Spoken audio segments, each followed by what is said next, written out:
introduce Hammurabi Mendes, who's currently at the University of Rochester, who will be speaking to us on Byzantine computability and combinatorial topology.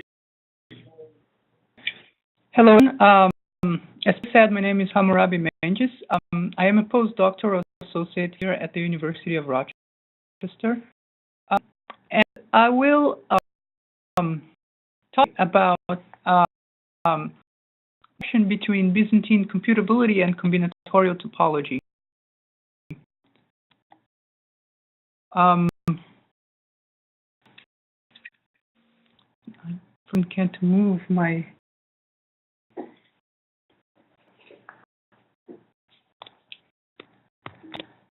Okay.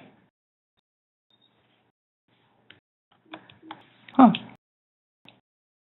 Okay. Follow the. Do you read? Slides. Okay. So I'll start with an introduction to the general research area. I'll talk about how the results for certain kinds of distributed systems are related to topological concepts. And perhaps the most important part of this talk is to come some high-level of the research area itself and some possible future work directions. So in distributed computing, we are concerned with distributed tasks. So in those tasks, we have multiple autonomous computing agents that we processes, and they have a coordination problem. So the coordination problem is the following. Each of us inputs a value from that set, V0, V1, V2, and V3. Each process has its own input. The collective attribution of inputs to processes, well, just input, but each process has its own input. And processes want to output a single proposed value. So after running a distributed coordination protocol, a distributed algorithm, protocol, these are synonyms, the processes have a single output that's present in the input.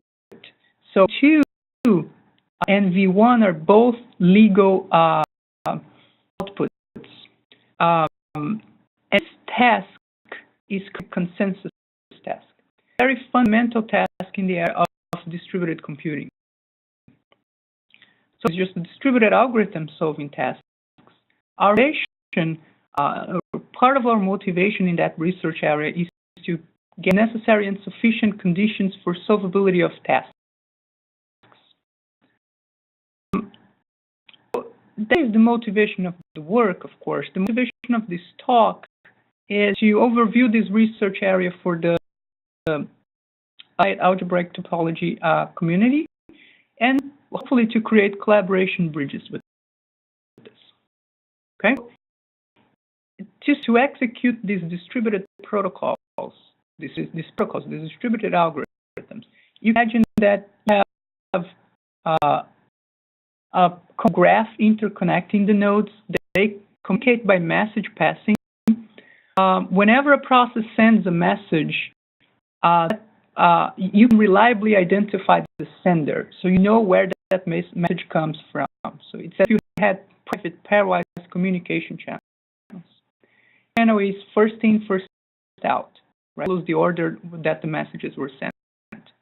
So we might in this setting just think, well, it's tricky to solve these coordination problems. The processes just communicate and then they decide. But then failures and communication asynchrony are the difficulties.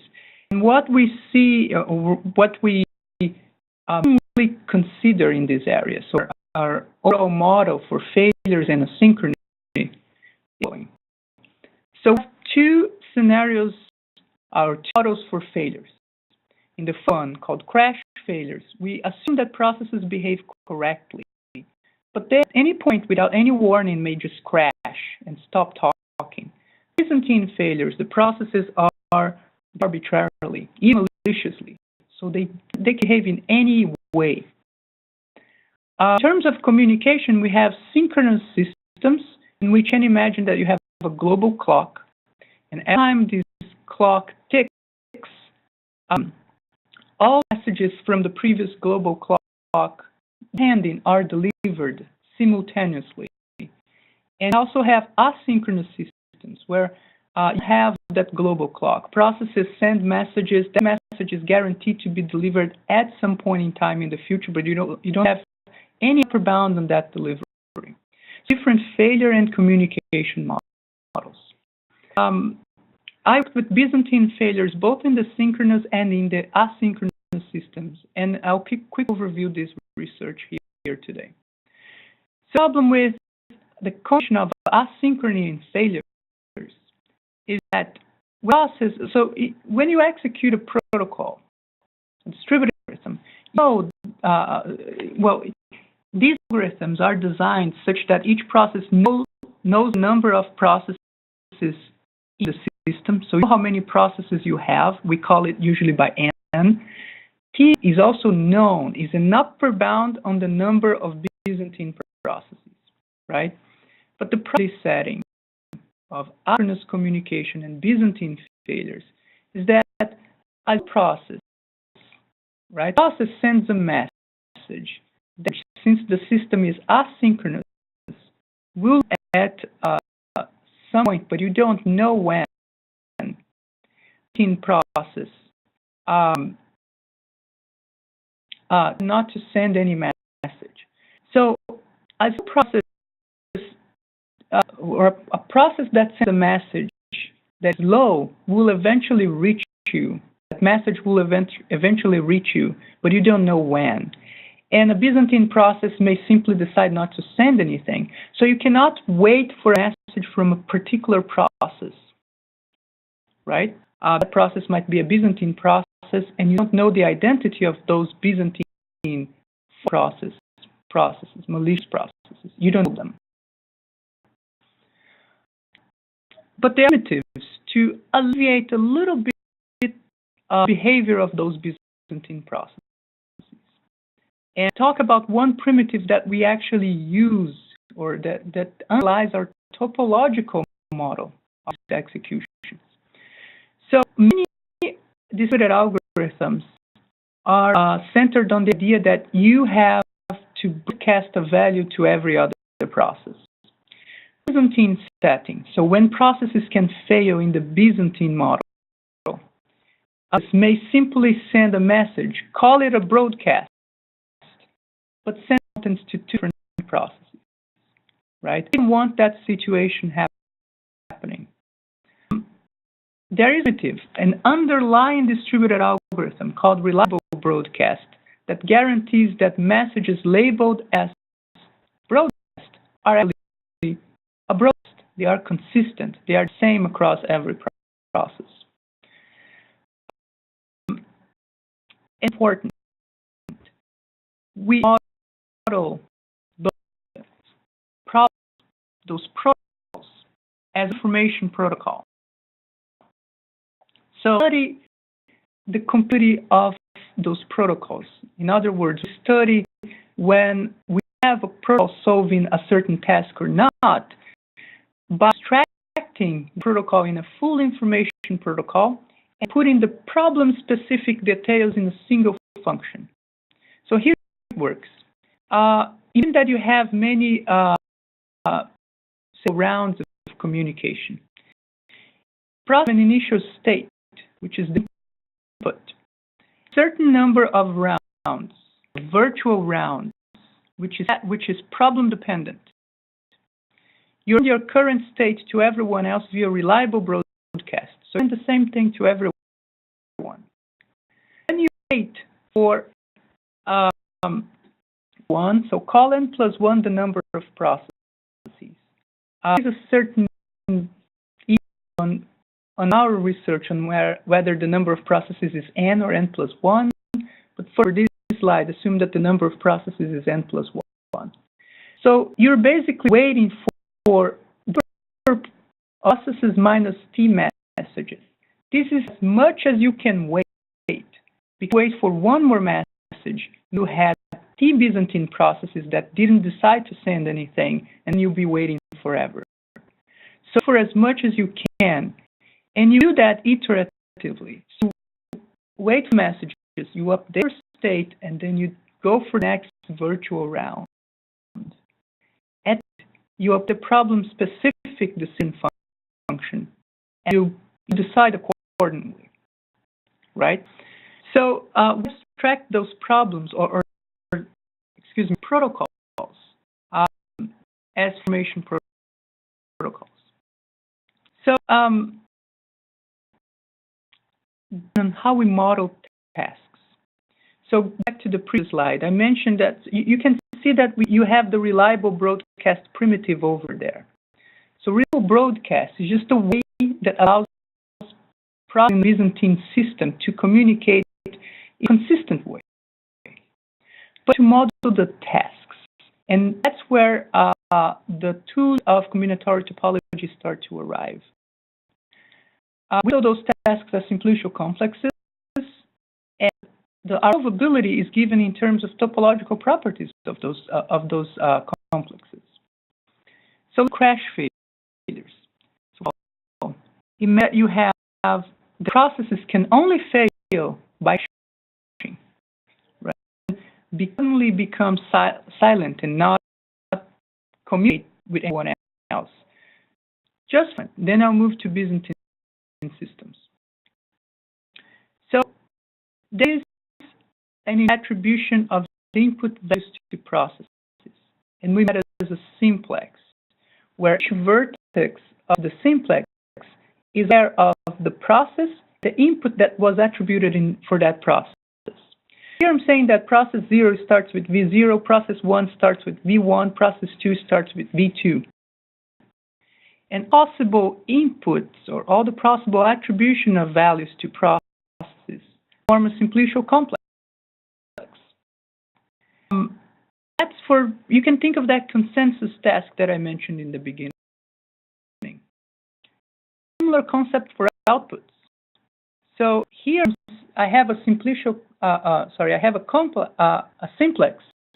In each vertex is a combination of process and value. Each vertex is a process, and they have the same value V0, indicating that they reach consensus on the input value V0. Output of the consensus task. All processes may agree on a single value V2. But marked before, agree on a value that was present originally in the input. So we have to define a map, the input and the output complex. They maps a single input complex to a complex output complex.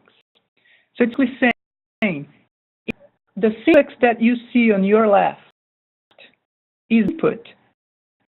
The you see on your right are the outputs for the particular input.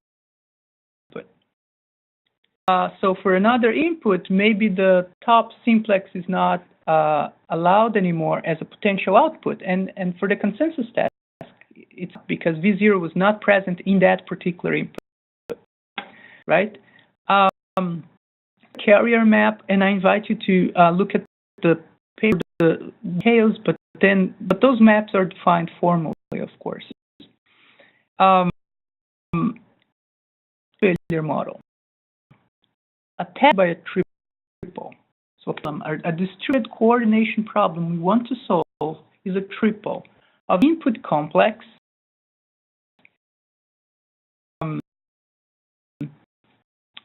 sigma is in the input complex if sigma is an initial configuration allowed in your problem.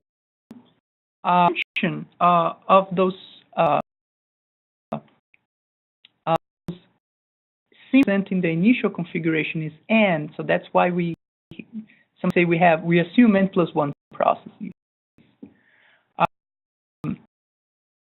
The output complex, if it represents a possible final configuration,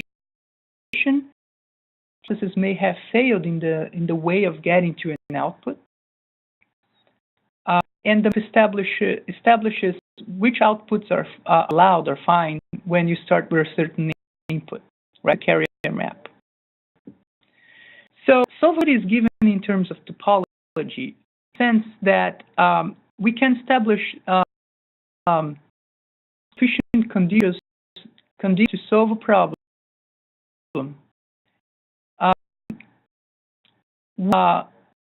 topological property involving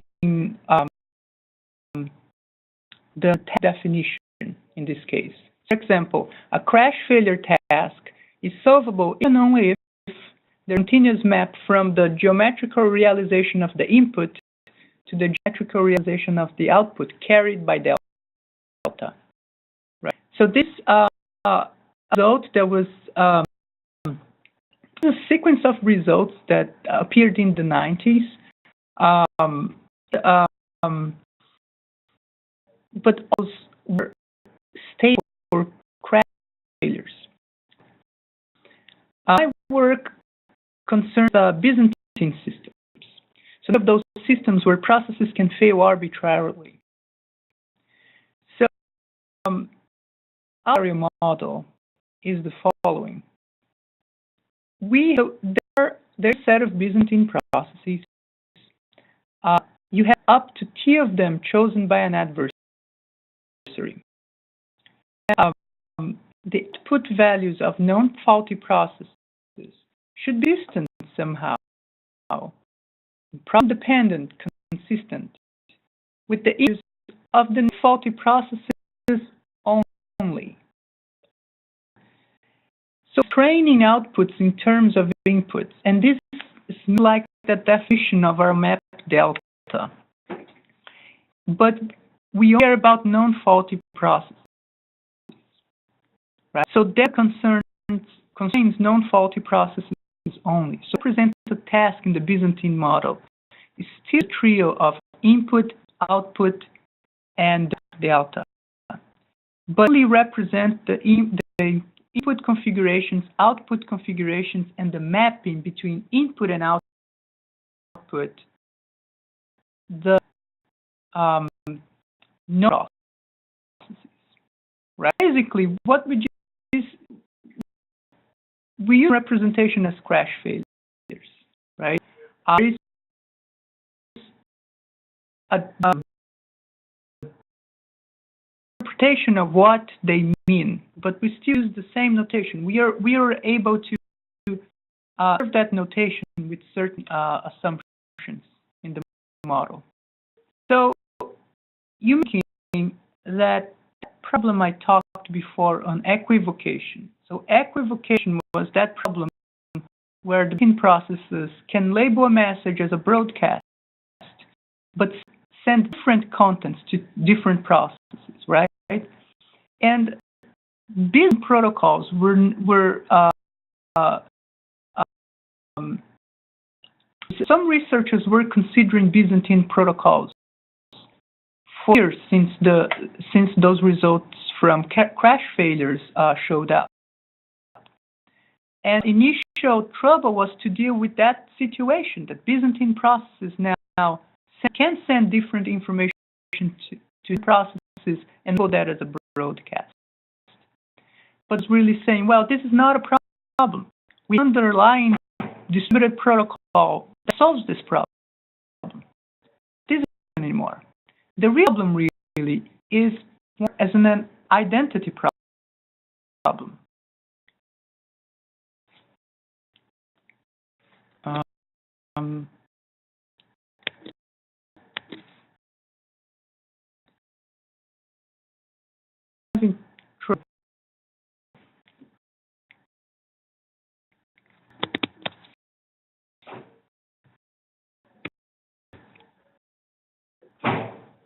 Hello.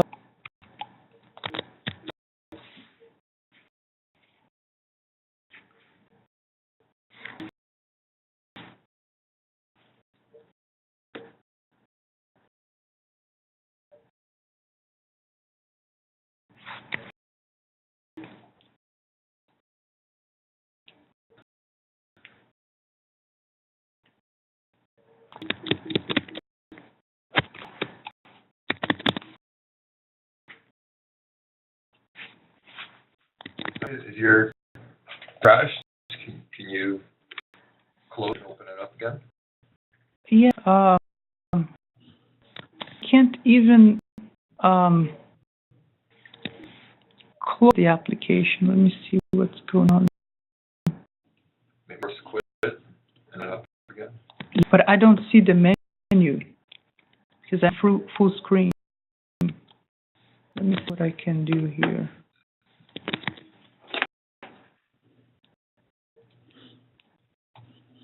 Let's see if I can figure out how to exit full screen.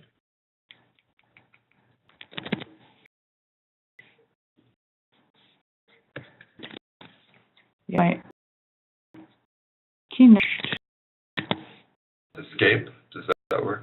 Yeah, and that didn't work.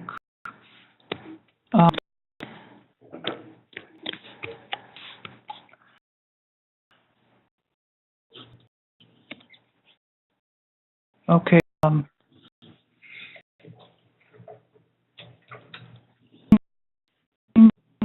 I got it back.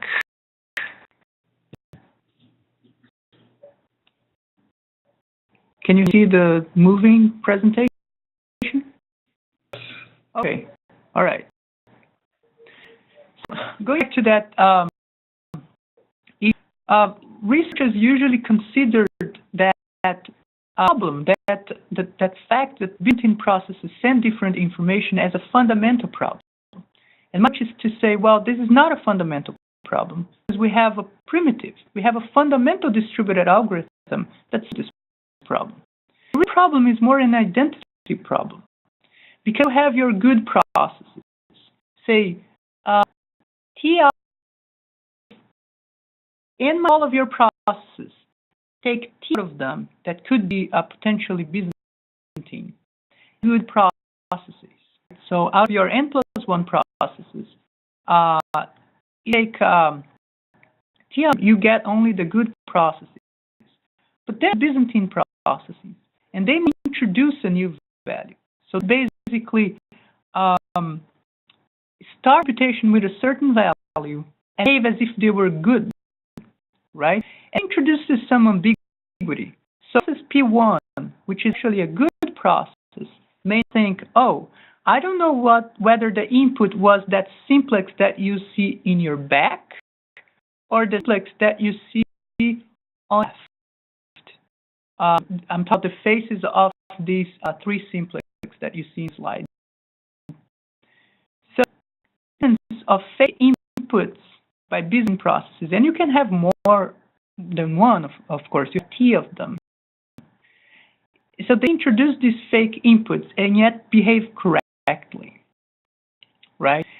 So, in the Byzantine model, the way we represent the tasks is the same, but we only care about non-faulty processes.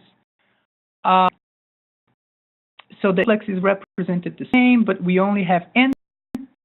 Care about the non-faulty processes. The dimension of the input complex is still n because we initially assume that we have n+1 good processes, and then an adversary comes, takes all of up to T Byzantine processes, makes them behave in a faulty way.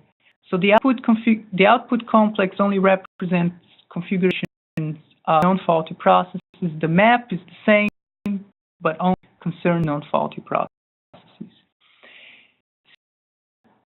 The question, when are these Byzantine tasks solvable?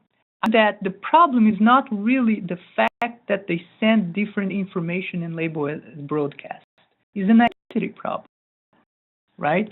And so what we did basically is that we looked at this Byzantine task and okay, so this task is solvable if and only if crash failure task is solvable. Crash failure task is defined with different input complex, output complex, and delta, because we account for the possibility that Byzantine processes introduce new values. So crash failure task is basically a task that says, if failure task of a perput where the Byzantine processes introduce new values, a perturbed output where Byzantine processes are still reporting that they output some, but in essence, they were still Byzantine. They were controlled by an adversary. And a map delta that guarantees that for the good processes, their outputs match what was present in their input. So if this crash failure task, we saw Byzantine task. This Byzantine failures is a generalization of crash failures. Of the Byzantine task, we solved this crash failure task. Right? This crash failure task is translated from the Byzantine task, and we show in our paper at Stock from last year that how to construct this dual task and how this equivalence works. What I wanted to say right now is that the way we use this is I used the topological model to reason about these tasks, but I still used algorithmic methods to prove this theorem. Right? Simulations, which is running, which is like, let me twist this Byzantine protocol to make it look like a crash failure protocol. So I'm executing a crash failure system. So that's what we call simulation, some computational reduction. So the techniques itself for that particular theorem were not of topological nature. But what we want to do is to make sure we could reduce the solvability question so we could take advantage of the previous result for crash failures. But perhaps something more interesting for the topology research network. Interesting to you, not only when we have topological when we apply topological techniques to prove the theorems. And the impossibility results are basically of topological nature. For a subclass of tasks called colorless tasks, that scenario. What happens is the following. So we generalize now that problem of consent that I showed in the second slide.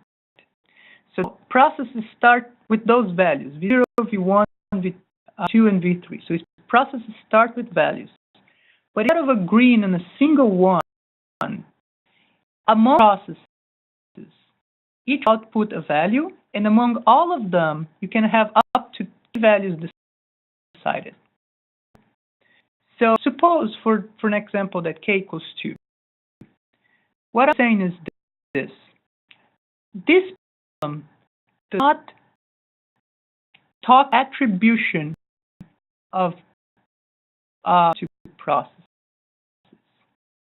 Problem saying if they have inputs, they have outputs. That's what characterizes a colorless task. And with a different topological notion as well, right? So we don't have anymore those simplexes representing pairs with values and processes. The int is just the values that can appear together. And it is for, if this simplex is the input complex, for example, its V0 can appear by itself in the input among all the processes. 0 V1 can appear among all the processes. The fourth can appear among all the processes, and so on. Right? The distribution of values to processes. For the output, with 2 values to be decided. So I have V0, V1, so that edge that you see on your right. V1 is another edge on that output complex, which is a single, well, on that output complex, right? Which is skeleton of a single simplex. The map is basically a skeleton, right? And it says things like, if you is that case that you on your right, these possible outputs. So mapping a simplex, another set of simplexes that's related somehow, right? This is called strict case set agreement. This task is very well related with topological properties of those problems. And I'm constructing here. So now, if there is this problem of k-set agreement, we show that to solve a k-set agreement problem or a t+1 set agreement, so if you want to agree on t+1 values, when t up to t Byzantine processes, you need a certain number of processes. So basically saying that the number of processes, n+1, must be bigger than t, the upper bound of Byzantine processes, times the dimension of the input comp plus 2. The condition is basically a triviality condition. I did that theorem I talked before to get this result. More this one. Give colorless task, and in which there's no association of two processes, where task is only defined in terms of set of inputs, set of outputs, and map associating which sets are allowed given the input. If you have enough processes, and that is dependent on the dimension of the input complex, and you have a continuous map from the skeleton of the input complex to input complex, from top the geometrical view, of course, carry the delta, you are able to run in an asynchronous system. Processes behave as Byzantine, so the processes behave arbitrarily, right? The idea that proof, and let's just give an idea of that proof. So imagine that triple that you have. Imagine triple in the theorem. The first line of the theorem, you have the input complex and the map delta. First, we run t+1 set agreement protocol, right? And land on a single simplex in the skeleton T of the input complex, right? For example, if this is exchange values with reliable broadcast and get the value that you received, you are to have received among the t+1 smallest values, because you have at most t Byzantine processes that might not send their information to different processes, right? You can solve this problem very simply. Get to a simplex in the skeleton of the input. Then run a back agreement protocol n times to a single simplex of barycentric subdivision of the input, right? So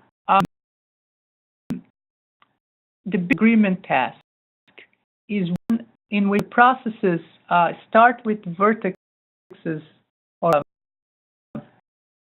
inputs, the vertices of a simplex, and agree on the vertices of a single simplex in the barycentric subdivision. And you can do this iteratively and go to barycentric subdivision n times, where n is probability, right? Protocol to solve this task can be based on a dimensional approximate agreement idea. Think like this. Think input complex geometrically. Process with the points of this input complex, and then they iteratively converge to nearby points of this geometrical structure.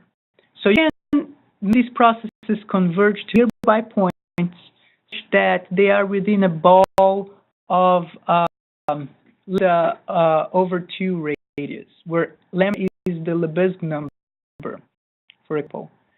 That way you can make processes agree on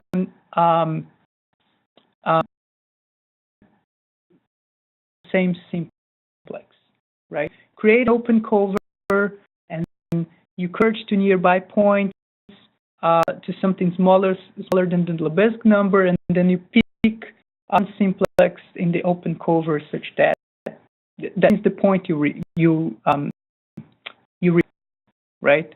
So this is another fundamental problem, the dimensional epsilon approximate agreement, that you can think at anything that can operate on geometrical complexes using a model of failure. So outputs are only defined in terms of the good processes. And that way we can approximate enough such that we can solve the barycentric agreement task. By the simplicial approximation theorem, if we divide enough times, we'll be able to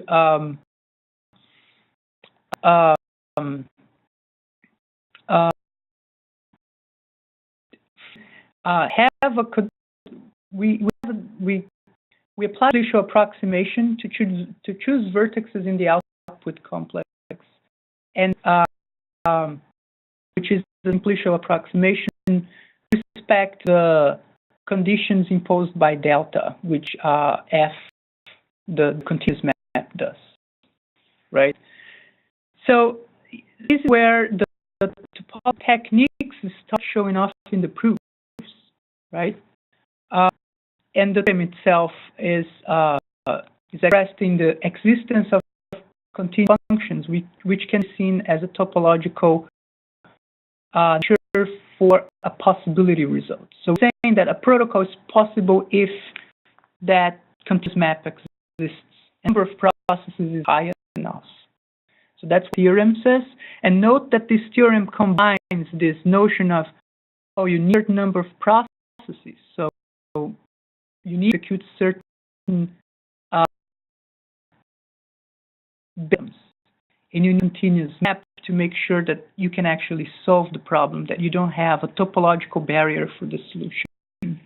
Right. And again, I agree. I invite you to look at the stock of 2014 pay for the details of that.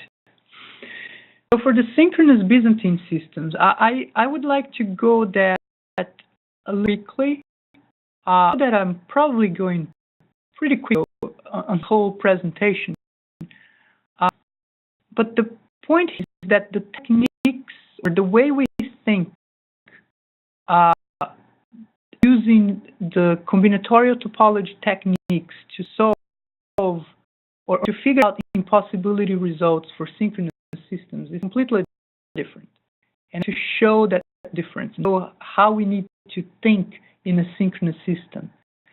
So in other words, fundamental difference in the operational setting, communication setting, causes a fundamental difference on the way we use topology to analyze the problem.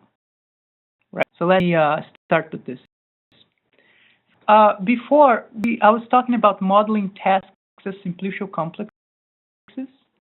Then we model executions as simplicial complexes. You can tell as most state of processes evolve throughout the rounds, right? Of a synchronous system, and now in a synchronous system we have that notion of rounds, right? And that the simple complex that represents all the possible global states of our system at a certain round is called protocol complex, right? Protocol complex for round 0, when the initial state is just the inputs, you have a protocol complex for round 1, protocol complex for round 2, and so on. And the communication and failures will change these protocol complexes throughout the rounds, of course, right? So, for example, go consensus task when processes start values, and they must agree on a single value in the output, right?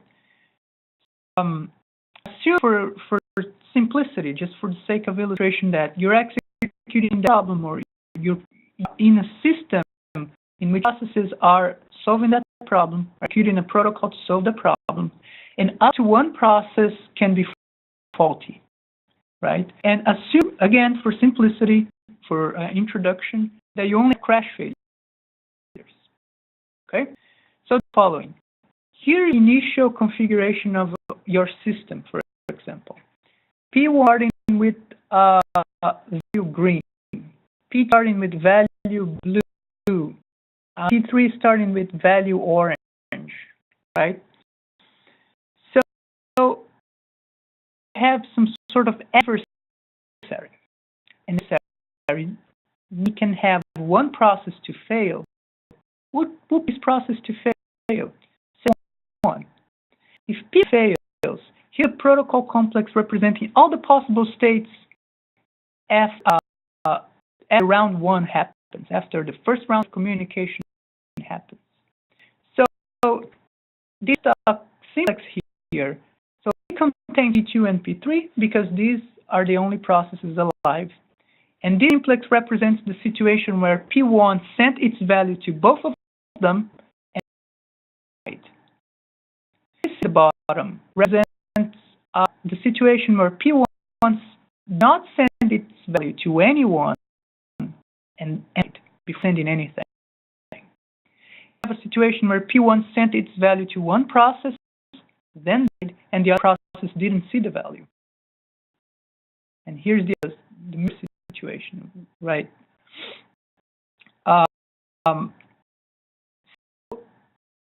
You have a task, so you have an output complex. An output complex is that if one fails, you only care about the output of P2 and P3. P3 should agree on value green, should agree on value blue, or should agree on value red, or right? How you were seeing that over the slide. So let's say brown. So you can see that both the complex after one failure at round 1, and the output is disconnected. So a rule, say, if I see value green, I decide on green. I can't decide blue on this, but for you here, process will decide green, other process will decide blue. The fundamental problem is that this is connected and the output is disconnected, right? But if I execute one more round, I don't have more failures. Process 1 is already dead. The adversary can't do anything, and process P2 and P3 see what each other has. For the situation in the top that I highlighted, both to see that both are going to see that each other got the value green. The value green was never sent. Both are going to see that the process did not get the value, or see the inconsistency. Right? They notice that they got the value in the first round, but the others didn't. I now apply a consistent rule, and fundamentally, this is because this two protocol complex is disconnected. Right? I can map these first 3 simplexes to the decision here on the green, and other simplex here for the decision blue. And applying the same rule, if you never see, if green, decide green. If you never see green, decide blue, for example, right? And really, think like this. You have initial state, which is your input complex, your execution. A processes per round, your protocol complex, which is function, which is the first of the previous round protocol complex, it remain K-1 connected. Fail again, other K processes in the following round, the protocol complex remains K-1 connected, and so on. And while the protocol complex remains K-1 connected, we can solve the K-set agreement task, right? So we can map this K-1 connected initial complex to a complex that solves the case set agreement problem. But so if the protocol complex k-1 connected is to fail k processes at each round. So we cannot really solve case set agreement with t failures in tk rounds. Each round I can fail. I have new k processes to fail again, and I can do this until I can't do anymore, right? So after the t over k bottom rounds, the add is done. You cannot really take k-1 processes to fail. But you a t over k bottom protocol. With topology, we can basically say for how many rounds we can keep the protocol complex connected, right? Unconnected for our purposes. Other direction, we can show have a protocol with say t over k bottom plus 1 rounds. So we not only show that we can solve a problem in less than a certain number of rounds, but basically what we're doing is we are in topology to show an upper bound on the number of rounds that we can keep the protocol complex k-1 connected, and therefore preventing us to solve the problem. Then with algorithmic technique, we bound from the other side and say, and this is the maximum you can do, because from the other side we can give an algorithm that solves the problem. One round more than what you can keep your protocol complex connected enough, right? So general technique. So the problem of equivocation in synchronous systems off goes up. We're trying to model these simplicial complexes. We're talking about, okay, so this is all for crash failures. What happened to Byzantine failures? That problem, again, is the first question that one might ask. But again, that question for us got abstracted using a certain kind of validation or broadcast idea. So suppose you have 4 processes. You know that you have up to 1 failure. So t equals 1. Each process will values in the first round. So process P0, I got my value I0, my input. Input of process P1 as I1. I got the input of process P2 as I2, and so on, right? And full information protocol. So protocols are going to echo again the whole set of values that they got in the previous round. So I can have, for example, I got the input 2 as P2's first message in round 0. But other round, I'll get what processes obtained as P2's initial message, right? I can do some sort of voting. I say, well, in this case particularly, I get 3 other processes confirming to me that the input of the value sent by P2 was 2. I'll validate that round message is validated. Here's a simple contradiction. If another process obtains a different value of I2, it would that I would have processes which cannot happen. So in this here, I can, as I see 3 values or an echo from 3 other processes saying they also got value I2, I can validate that first round message, right? So I can keep doing this throughout rounds, right? Inner nodes of that tree. So the process will keep a tree with the message it got throughout the rounds. The inner nodes that are validated with that voting technique, and they're not, right? But round equivocation then can be problematic. So if last round and then the Byzantine processes decide to lie and cheat, then you process a problem. But only if they not reveal themselves as Byzantine. So if you send in the last round, you know they're Byzantine, you just ignore it, and go on, right? So our strategy was to define a new round operator. Crash failures for the first T over K bottom rounds, just the crash failure systems before. And key model is different than zero. We use a Byzantine equivocation operator, right? Have that notion of the Byzantine processes doing that bad equivocation, sending different values to different processes, just the last round. That they're trying to be as sneaky as possible. And we show that if they do this, we can keep the protocol complex connected for more rounds, so TOK ceiling rounds. Which is the maximum you can keep your protocol connected for.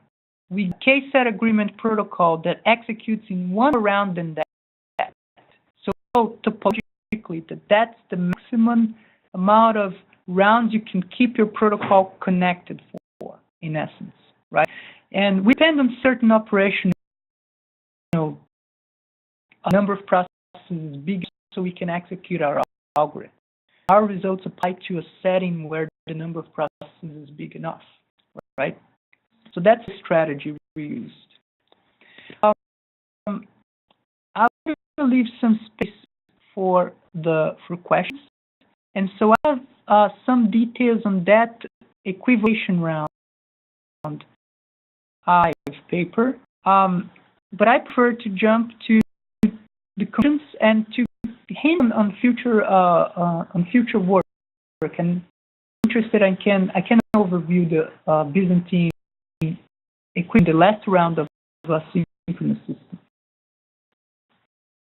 So, what I want to convey with this for that unity is a Byzantine computability is mostly a matter of reduction. Incorporate some algorithmic primitive into the model, into the topological model that existed before for crash failures. We do some slight perturbation of that model, and we are able to preserve the notation, right, by incorporating reliable broadcast into the model. So we have to bring algorithmic ideas into the model. Okay. So this kind of layer of interpretation that empowers this for Byzantine computability. Results. We have a mix of topological and algorithmic arguments. So that equivalence theorem is something which is basically a distributed computing proof. The colorless tasks get us a mix of distributed computing and topology and combinatorial topology proof. But the results themselves are fundamentally of topological nature. Right? For synchronous systems, we basically obtain results by shellability. To our protocol complexes remain highly connected. We show that your complexes remain shellable in the combinatorial topology sense, right? There is a different layer of interpretation that we use for that, and that one is the one we interpret messages round by round. We can validate messages from last round, so we can validate messages from all but the last round, right? And the thing, both in crash failures, which is prior work, and the Byzantine failures, that we use topology as an upper bound to show for how many rounds you can remain connected, right? And the algorithmic techniques as a lower bound, sort of like a matching bound, right? How rounds you need a minimum to solve the problem in the operational distributed computing sense. Future work and many of the big research questions this area is making right now is that we can have randomized protocols in given the process the power of flipping a coin, impossible problems to become possible. And to understand this in a logical setting. How the flipping the coin is breaking up the connectivity of the protocol complexes, so it allows us to map the current state or the current global state of the processes to an output complex. Okay. Another one is that there is no complexity results in many of those arguments. We show that things are possible or with certain conditions. Say, well, we have a continuous map here and so on. That they're impossible. Oh, you need this certain level of connectivity to solve the problem. Or you have to converge until you go to the Lebesgue number, or you converge nearby points until you're certain that the ball there has a certain radius that will allow you to solve this problem such and such. So arguments use numbers that are existential assumptions, and we really talk about complexity in the results for many of those results. Filters are devices that allow me, say, I am part of a system and I want to detect if my peer is alive or not. Failure detectors give an answer for that with instant guarantees. They also make any impossible problems to be possible. Right? I leave you the references in the PDF that you probably are perusing with this presentation. Thank you. It was great talking to you all. Thank you very much, Hammurabi. Any questions, Hammurabi?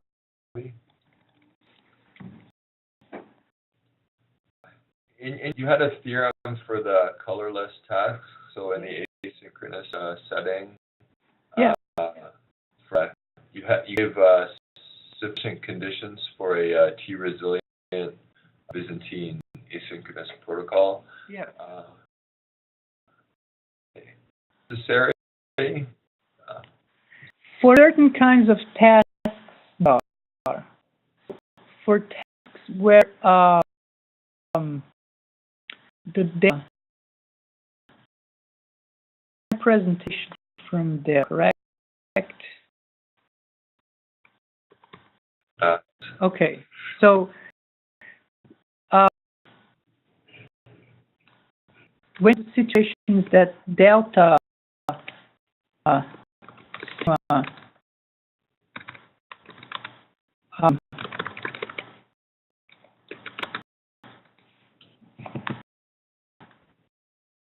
yes, that will give you your kind of sigma. Okay, so let me do this now. So that situation here, so the delta sigma, so map delta is so that delta sigma in action with delta tau is sigma in tau. All that strict tasks, right? So tasks in which the delta constrains the test semantics is like this. That condition becomes necessary and sufficient. You are forced to have that big number of processes. You are forced to have that close one is big and t times the dimension of the input complex plus 2. So if you have a delta that satisfies this equation, becomes a necessary and sufficient condition too, right? And so that can be sufficient for certain tasks. There's not. So I'm sorry. The condition can be necessary for certain tasks, but necessary for all tasks. Okay. Yep. Thanks. Welcome.